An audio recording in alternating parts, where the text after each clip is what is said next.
So hello everyone and welcome to this Ask AuxEn Anything weekly session that we conduct. And as you know that this is an online platform for civil structural engineers to interact with us and ask their queries that they may have related to any project that they are doing or any RCC steel design concept or construction and site issues. So this is the 28th such episode that we are conducting and we'll straight away start taking the questions. So first of all, we will take questions that have been asked on the Google form, and then we will go to the questions from live comment and questions on email, etc. So let us begin. And the first question is from uh, engineer Rishabh Thakre. He is joining us from Mumbai. I think this we had taken in the last session. How to calculate expansion joint for buildings having length greater than 100 meter. I think this was taken in the last session itself. So I'll start from here. And this question is from engineer Trilok Raju from Vijayawada, Andhra Pradesh. He is an independent consultant. And what he's asking is I'll just paste it over here.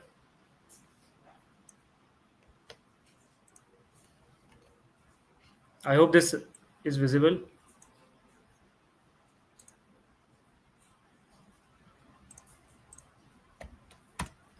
So while designing the foundation, the pedestal design, I am taking an offset of 150 mm all around the foundation columns coming at the top of foundation and taking the pedestal height 300 mm from the top of the footing.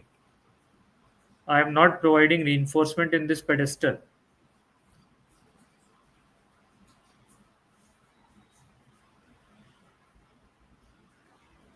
I think what he is doing is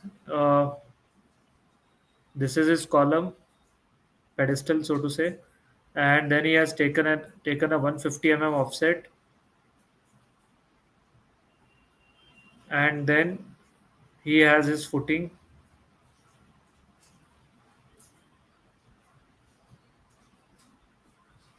I think something like this he has done. So this is the RCC pedestal, and this is that step 150 all around, and this is the footing. I am not providing any reinforcement inside this pedestal. Should the pedestal height also be designed? Tan alpha not equal. I check bearing stress as per this. Actual bearing pressure, actual bearing stress is this. Typical pedestal size for all columns is offset 150 mm around the column. Pedestal height is only 300 mm. I think what he's saying, this is 300 mm. He has not provided any sketch, reference sketch. So it's not fully clear what his question is, but I believe this is what he's trying to ask.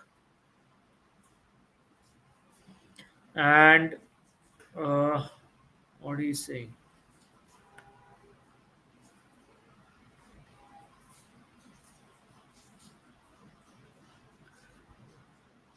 Should the pedestal height also be designed? I am not sure what he means by this. I checked the bearing stress as per clause 34.4. Okay, so he has checked for the bearing stresses, and I think at this junction maybe he's checking. So the column load will happen on this junction. Okay, so this is called as the area, I think A2 by the IS 456, and then we have to assume a dispersion. Sorry, this is the loaded area, and then we have to assume a dispersion of 1 is to 2, 1 vertical to 2 horizontal, 1 vertical to 2 horizontal dispersion. We have to assume wherever it intersects the base, that becomes your area A1. Okay, and so you are allowed to increase the bearing stresses when you are checking for the bearing stress in concrete, let's say you are checking at this location, you are allowed to increase this by 0.545 FCK into under root A1 upon A2. But this, remember, under root A1 upon A2 shall not be more than 2. So it should remain less than 2. So this is the advantage that your code offers when checking for bearing pressures. So that also he has checked and found okay.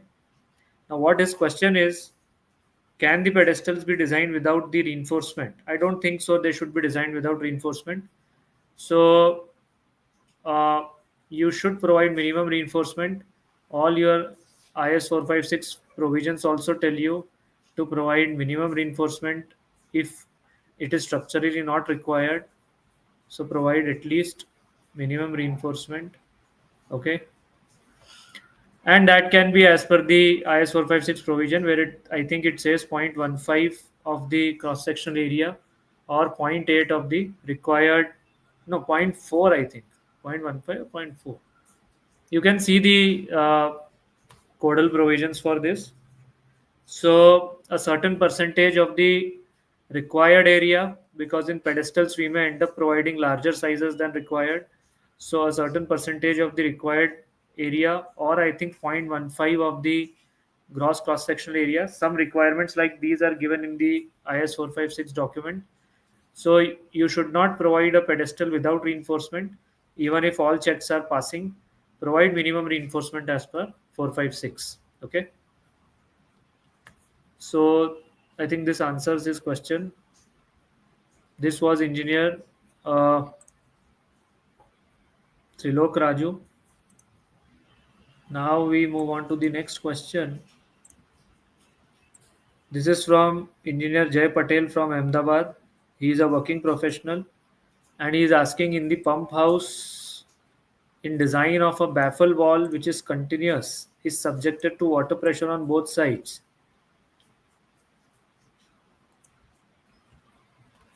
Let me just paste it over here. You should always provide sketches with what you are asking. Many times what happens, it's not quite clear from the written statements what you want to ask. So it is always better that you provide a reference sketch also, because many times the technical terms may not be known to me, so a sketch will always help. So this is from engineer Jay Patel, and what he is saying, in a pump house, in design of baffle wall which is continuous is subjected to water pressure on both sides. And then there are not punctuations also in this question, so it's sometimes confusing to make sense of what you are asking. Is it required to decide the thickness of baffle wall based on slenderness criteria? On both ends of baffle wall there is a column from base to top of slab, as height of the wall is 12 meters. If you require to check the slenderness, which criteria to consider? I don't think, I have never come across any slenderness criteria to best of my knowledge. Uh, as far as I remember, I have not seen any criteria in the IS 3370 also for H upon D or H upon T. So I am not sure about the slenderness criteria, and I think there is no such requirement given in the IS 3370 as well. So when you refer 3370, I think no such criteria is there. So I don't know whether to check for slenderness, but see, the minimum dimensions you will have to uh, calculate as per the water pressure and other requirements. So it's a 12-meter wall, as you are saying. Height of wall is 12 meters. It will be quite a robust wall that you will get. So if you are satisfying the requirements of cracking and if you are satisfying the requirements of cracking, shear, etc., whatever size you provide, I think that will be what should I say, that will also satisfy some basic minimum slenderness criteria. You may have a look at the IS 456 wall requirements, but those are different kinds of walls for which some criterias are given. So I really don't think there is any slenderness criteria as such for walls of liquid retaining structures. Okay, all right. And I'll again once again say that it will be more helpful if you provide some reference sketches also. Mr. Shoaib Ahmed, next question is from engineer Shoaib Ahmed from Maharashtra, and he is a working professional, and he is asking, can we discuss can we discuss about designing of link beams or coupling beams and its interpretation in ETABS? So what are link beams? Basically, if I were to draw an elevation, and this is one of my shear walls, and I'm drawing an elevation, this is my another shear wall, and maybe these are my floor levels. So what are link beams? Link beams are basically elements which tie two walls together so that the wall behaves as a coupled wall. So these items are called as link beams. And mainly they will transfer their forces in shear under the action of shear. Of course, it depends on the aspect ratio of these link beams, but short link beams will will mostly transfer their forces in shear and through axial forces also. So the design of link beam or coupling beam, and sometimes if these walls are quite close to each other, what will happen that these link beams, because of their dimensions, may also have to be looked into as a deep beam concept. It may happen that this depth of the link beam as compared to the overall span of the link beam is such that this link beam gets its behavior similar to a deep beam. So then we may have to use some deep beam concepts also. Now these link beams, you can just treat it as a simple line element if you were to model it in ETABS, or you can do it as a shell element also. And when you are doing it as a shell element in ETABS, you can assign spandrel labels to it. So these are also called as spandrels. So you could assign spandrel labels to it and then do the analysis design. I have checked one thing that when we are doing, or when we assign it as a spandrel, then if that gets classified as deep beam, there is some mistake that ETABS commits in calculating the lever arm. So for spandrel design in ETABS, it commits mistakes. It commits mistakes while calculating the lever arm. While calculating the lever arm, so you have to be careful about that.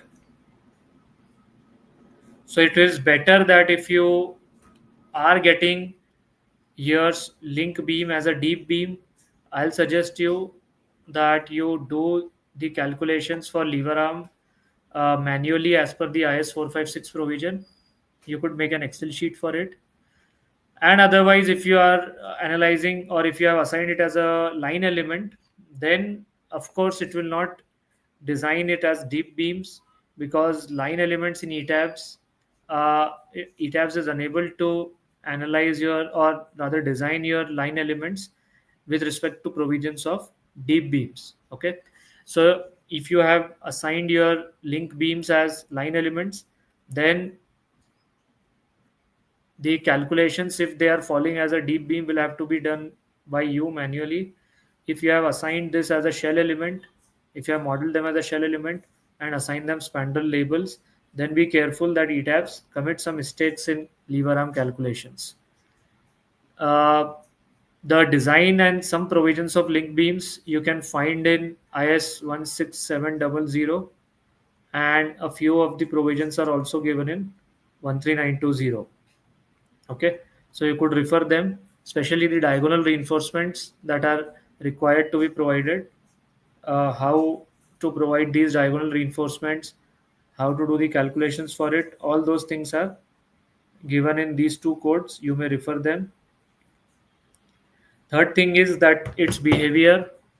Generally, if your L by D is more than, I would say, around 4, then you design it as a normal beam. That means do not provide diagonal reinforcements.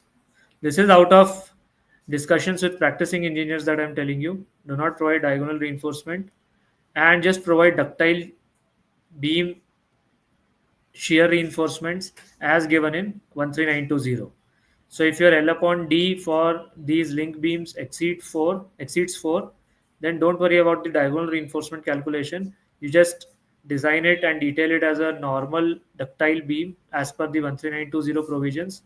If your L upon D is less than, I think, 2 or, yeah, 2 or 2.5, you provide diagonal reinforcements as per 13920 and 16700. And if it's an in between situation, then you have to decide based on your engineering judgment. So let's say if it is in between 2 to 2.5 and 4, then based on your engineering judgment, you figure out whether you want to provide diagonal reinforcements or or provide ductile shear reinforcement in beams as per 13920. So these were some of my thoughts on this link beam and coupling beams. In one of our tall building courses, in one of the courses that is tall buildings course that we have conducted, we have discussed this issue in great detail. And then in sample project that we have taken in the tall buildings course, we have also done some practical design for these link beams. Okay. Mr. Zafar Ahmed Mujawar is asking which lever arm. Lever arm means the effective depth calculation. In deep beams, for effective depth calculation, there is a lever arm calculation that needs to be done. So I was saying that when ETABS, you assign spandrel label. I have seen that the lever arm or effective depth calculation is done incorrectly by ETABS. So it will be better if you do that part manually. If you have that is assigned spandrel labels in ETABS, and then it comes the L by D comes to be as a deep beam, then do not rely on the ETABS results. That was what I was trying to tell you. Okay, so moving on to the next question. This is from engineer Dinesh.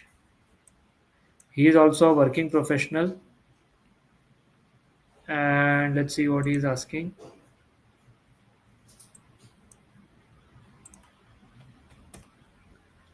So he is saying, I'm designing a G+3 commercial building with flat slab system in STAD. Flat slab with drop is modeled as plate in STAD. To apply effective length of column, how to calculate those lengths for flat slab? See, as a default, STAD is not able to do any effective length calculations. That is a problem with STAD. So either you do it manually, that is you find out the stability index as per annexure E, I think annexure E of IS 456, annexure E of IS 456 gives you the effective length calculation of columns. So either you follow those provisions, if not, you ensure that your column is a or your system is a non-sway system, and then as a minimum maybe you can apply an effective length factor of 1.2. Okay, or you just run, as I was telling you, just try to figure out the stability index of the system on your own Q factor, and figure or find it out whether your system is a sway or non-sway frame. Depending on that, you find out the effective length factors. But STAD is unable to do all these things on its own, so you will have to do these things on your own.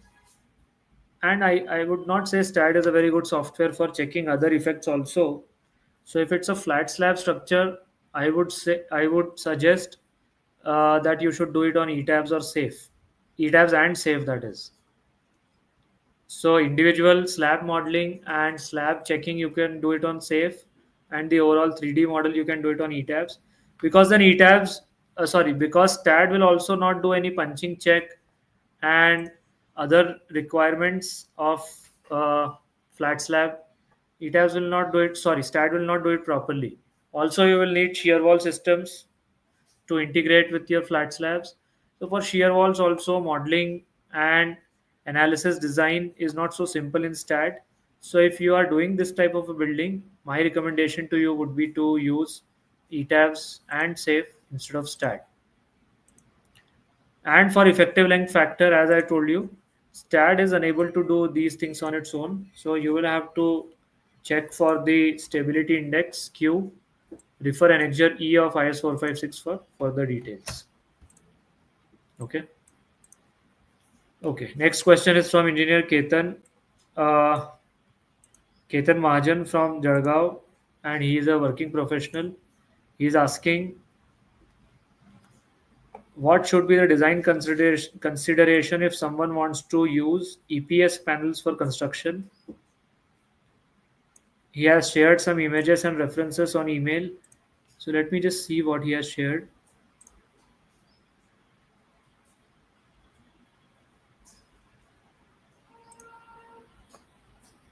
I have never used what is EPS? I don't even know the full form. Reinforced core panel system. Does someone know the full form of EPS? What is the full form of EPS? EPS panels. Let me just see what he has shared. I think these are ready-made precast panels with reinforcement arrangement given. And let me just do a search, quick search. EPS panels. Full form.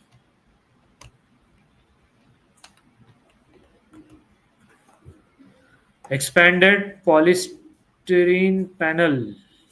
No, this is not it. No, it's not expanded polystyrene. EPS panels for building construction.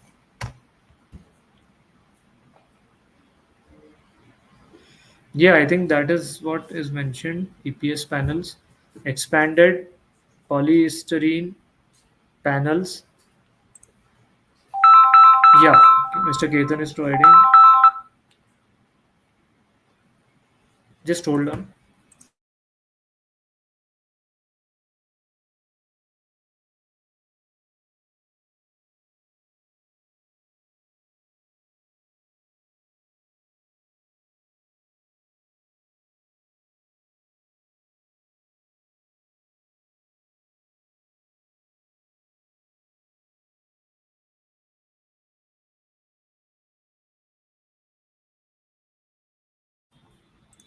Yeah, so Engineer Ketan has shared some images which I am putting over here. I really do not have any idea about it, and I don't know how it works. But see, basics you could just apply your basic engineering concepts that you may have to find out its flexural strength, okay, compressive strengths of these panels.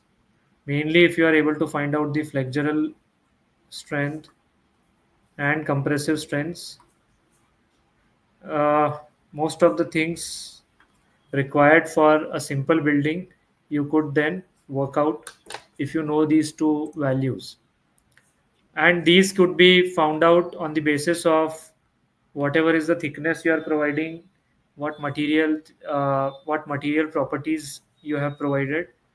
These things can be looked into, but what I can see is that they are being only used as dividing panels. I don't think they are load bearing, because then I can see some RCC elements over here and some steel framing and a girder also.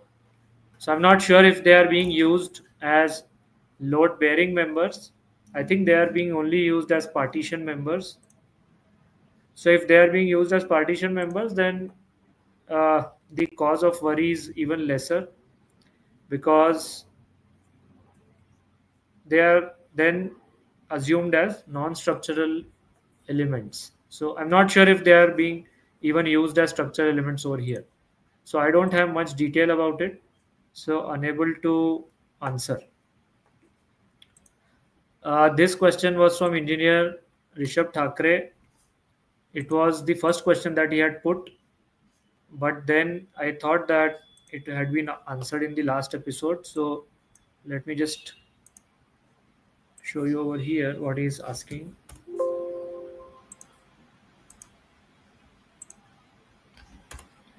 How to calculate expansion joint for buildings having length greater than 100 meters.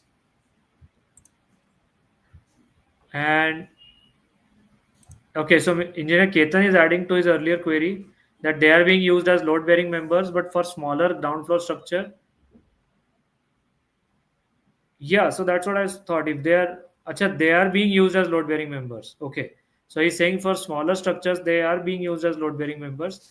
Then in that case, you try to find out the flexural strength, compressive strength of panels, how much load that they can take. One panel, you try to find out the compressive strength, because if they are being used as vertical walls, you may want its compressive strength, and under the effect of compression, uh, at what compression level you have to limit it so that there are no slenderness related problems.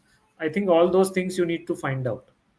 Okay, maybe in these cases you could rely on some actual testing, full scale testing. It is better to test this panel for actual loads.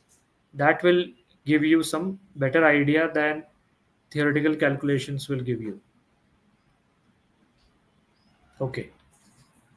Then this question is from engineer Rishabh Thakre. He's asking how to calculate expansion joint for buildings having length greater than 100 meters. And then he has provided how to calculate width of expansion joint in high-rise buildings. So I'm not sure by length, does he mean height or he means plan length? I'm not sure about this. Does he mean height? Let's say if you want to, if you mean this to be the height, okay, first I'll assume that this is the total length of the building. So let's say you have a large plan building having, this is the floor plan, having let's say 120-meter length. So how to calculate? See, basically, if you are, one way is to design for temperature loads. If you are going to design for temperature loads,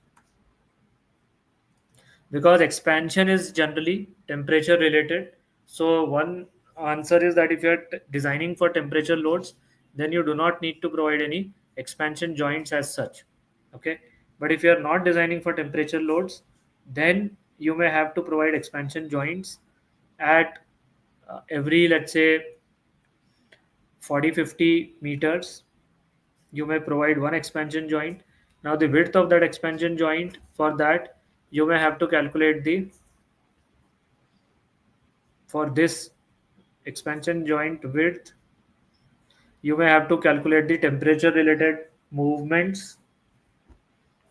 For that you may have to apply the temperature loads and then check. So whatever is the movement, not moment, movement expected under the effect of temperature loads, that much width you may have to provide. Okay, and then for this generally you, there are strategies like you may have double column separated by this expansion joint gap, or you may have cantilevering slabs. That means at expansion joints, instead of going for double columns, you provide your column over here and then the slab is cantilevering out till the expansion joint. So whatever design strategy you want to adopt can be done, but remember this expansion joint may also have to serve as a seismic gap. This may also have to serve as a seismic gap. So if you have two structures which are quite close to each other, or let's say it was a long structure which you now divided it into two parts because of the temperature related loads, let's say, and now this gap is what you're providing. You may also have to check this gap for seismic related actions. So for here what you need to do, that whatever is the deformation, let's say whatever, assuming that both buildings are going right till the top, same footprint. So this is the elevation, okay, this is the height. So whatever is the deformation of this building, delta 1 and delta 2, you may have to provide your expansion joint as r1 delta 1 plus r2 delta 2. Clear? Where r is the response reduction factor. So basically you are multiplying your lateral deformations under the effect of seismic loads by this r factor and then finding out the gap. So this expansion joint gap that you are providing may also have to serve a dual purpose of seismic gap as well. So in this manner, you can calculate the seismic gap also. Okay. All right. So moving on, uh, Mr. Magaj is asking, in shear wall, is it necessary to provide cross tie in mid zone where PT is 0.25? See, cross tie requirements will be guided by IS SP 34. So if your bar to bar distance is more than 75 mm in a wall, cross ties are required throughout its height. So if these are my longitudinal reinforcements and this spacing is more than 75, then cross ties are required as per the ISSP 34 requirements. Okay. And that is, this requirement is valid for the overall height.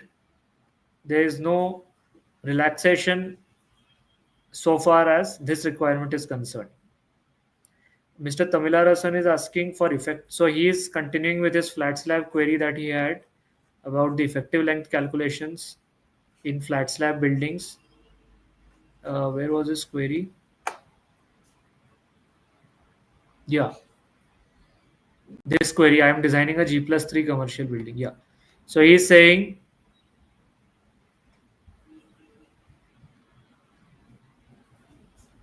for effective length parameter on stat, some consultant use values as unsupported length divided by length of piece of column to be applied. What is meaning of length of piece of column?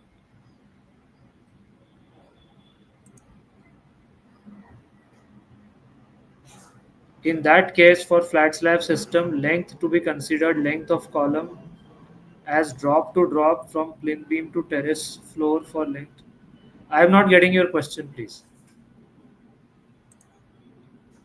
Question not understood. See, I think you are saying that if some intermediate nodes are created, then some consultants will take it as per the physical length and then calculate the effective length. Uh, but right now, what you are trying to ask is the effective length under the earthquake or seismic forces. So for that, I was trying to answer you that you may have to provide uh, or you may have to calculate the stability index, find out what sway characteristics your structure has. On that basis, you may have to find out the effective length, which STAD is unable to do on its own. So again, my suggestion would be that either you do these things on your own or switch to ETABS and save for at least for flat slab like systems. Mr. Bhavin Patel is asking from safe slab analysis. I am unable to understand the difference between M11 and M22 and M12. So M11 reinforcement, M1, you understand it this way that if this is your slab panel in plan and this is your local axis 1 and local axis 2, if you are looking for M11 reinforcement, sorry, if you are looking for M11 moment in stat or ETABs or safe, basically M11, the easy way to understand is M11 means that you have to provide your reinforcement. If you calculated the reinforcement, then that reinforcement will be placed in this direction. This is the easiest way to understand it. And then depending on whether the sign is sagging or hogging, you can find out uh, whether that reinforcement is at top or bottom, let's say. Similarly, the easiest way to understand about M22 reinforcement is that if you get some M22 movement, the reinforcement that you would have to place would be along this direction 22. So this is the easiest way to think about the uh, M22 moments. M12, it is difficult to understand it pictorially in this manner, but some people try to say that it will be something like this behavior. Okay, especially at corners, you may get these types of reinforcement requirements. So these are characterized by, let's say, M12. So M12, it is slightly difficult to imagine it pictorially, but M11, M22 is quite straightforward. You just always remember it this way, that if you are saying M11 moment, the reinforcement for it will be required along 11. And if it is M22 moment, the reinforcement for it will be required along 22.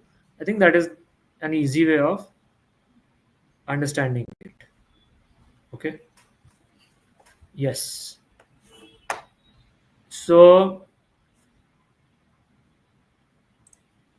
these were the queries that we had.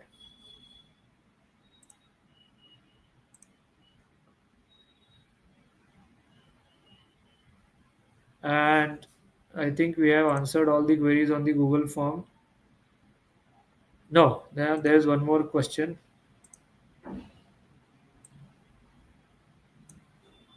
This question is from engineer Chetan Mane, and he's asking,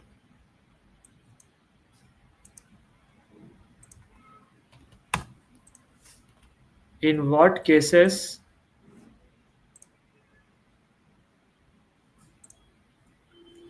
someone just write a live comment right now. I just want to check one thing. Someone just write a comment in the comment section. There's some new feature which I am trying to test. Hello. If someone is in the live audience, just write some comment. Let me just write a hello. Hello. Oh, okay.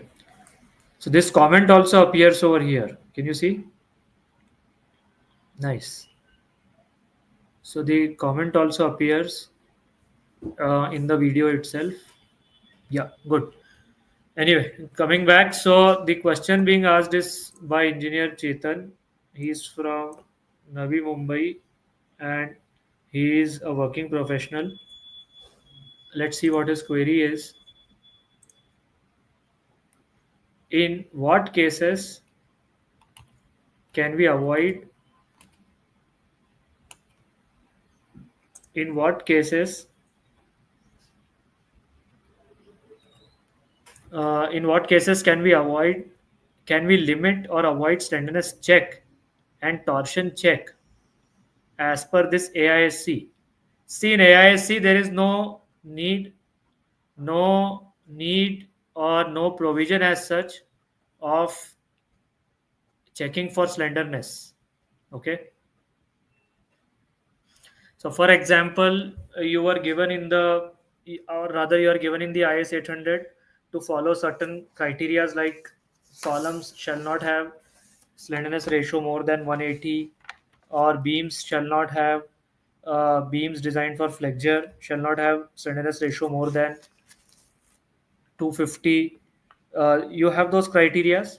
So no such criteria is there in the AISC 360 as such.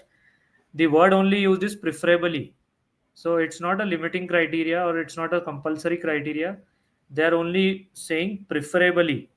So for tension members, they say preferably the slenderness ratio shall be less than 300. Okay.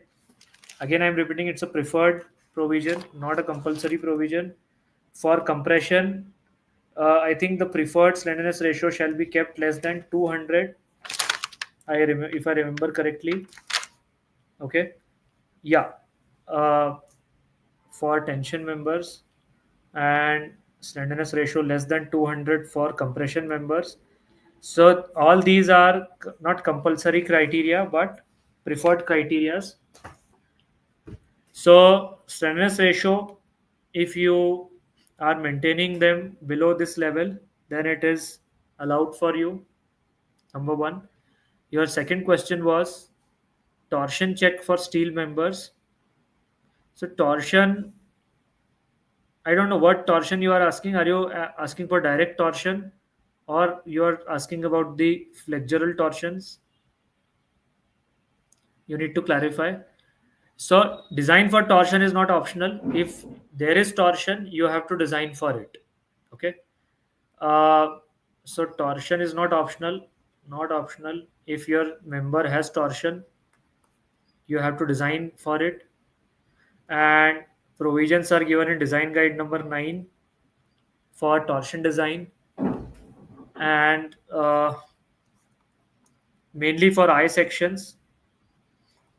And for hollow sections, you will find provisions in the AISC 360 chapter H, I think. AISC AISC 360. Chapter H, I think, gives you the torsion design for hollow sections. So you can study these documents. In our course on AISC based steel design that we are conducting, we have covered these issues in great detail. So you may uh, want to look at that course where we are covering these issues in quite a lot of detail. We have gone through the AISC Design Guide 9 for torsion designs. We have gone through the uh, flexural torsion also. Mr. Chetan Mane is asking flexural torsion. Okay, so if you are asking about flexural torsion, if you read the commentary given in chapter E, you will find under which conditions you may not have to check for flexural torsional buckling. Okay. Generally, flexural torsional buckling may not be checked for those structures which are tied properly with secondary members or beams at top and bottom. For those structures, you may not have to perform the check for flexural torsional buckling. And if you see and if you do these calculations, you will see that rarely the flexural torsional buckling is a critical limit state. Okay. Yeah.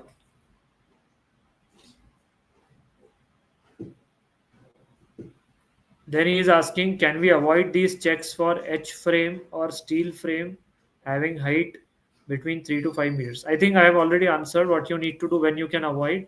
So slenderness ratio, no need to check. It is a preferred, I mean, try and maintain the slenderness ratio for tension members below 300 and for compression members below 200. For flexural torsional buckling, it will depend if your system is properly tied at top and bottom and there are no intermediate members joining in between. Then I don't think there is necessity for checking for flexural torsional buckling.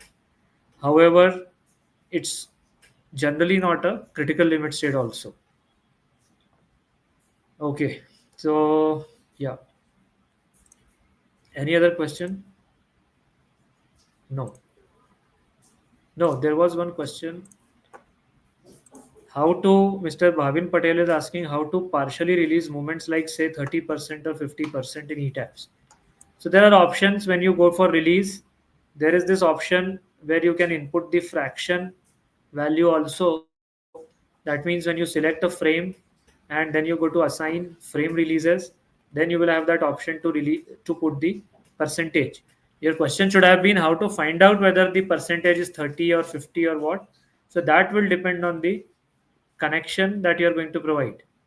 So whether the moment release is 30% or 50%, that will depend on your connection design.